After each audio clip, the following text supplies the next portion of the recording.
Hi friends, అందరికీ మనుషులందరికీ దేవుళ్ళు వేరు వేరు అయితే మరి అందరికీ సపరేట్గా పంచభూతాలు వేరువేరుగా ఉండాలి కదా. ఎందుకంటే ఒక్కొక్క దేవుడు తమ సృష్టిని తీసుకుని వేరైపోయి ఉండాలి కదా. తమ సృష్టి వేరు అన్నప్పుడు వాళ్లకు పంచభూతాలు సపరేట్గా ఉండాలి కదా. కానీ అందరికీ పంచభూతాలు సమానంగా ఉన్నాయంటే దీని అర్థం ఏంటంటారు? ఆలోచించండి. హిందువులైనా, ముస్లింలైనా, క్రైస్తవులైనా, సిక్కులైనా, జైనులైనా, ఆర్యులైనా ఎవరైనా ఇదే పంచభూతాల్లో ఉంటున్నారు అంటే అర్థం ఏంటి? పంచభూతాలు అన్నింటినీ మనకి ఇచ్చినోడు ఒకడేనే కదా అర్థం. ఇది ఎప్పుడు ఆలోచించలేదేంటి? ఆలోచించండి. అలాగే అన్నింట్లో దేవుడు ఉన్నాడు అనుకుంటే మరి కొన్ని విగ్రహాలను పగలగొట్టేయడం దేనికి?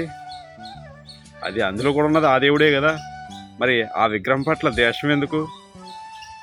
అందుకనే దైవ గ్రంథాల్లో దేవుడికి విగ్రహం పెట్టొద్దు అని చెప్పింది. ఎందుకంటే ఒకడికి ఇష్టమైన విగ్రహాన్ని పెడతాడు, ఆ వెనకాల వచ్చినోడికి ఇష్టం లేకపోతే దాన్ని పగలగొట్టి అవమానపరుస్తాడు. అంటే దేవుడిని అవమానపరిచినట్టే కదా. ఇది అందరూ ఆలోచించండి.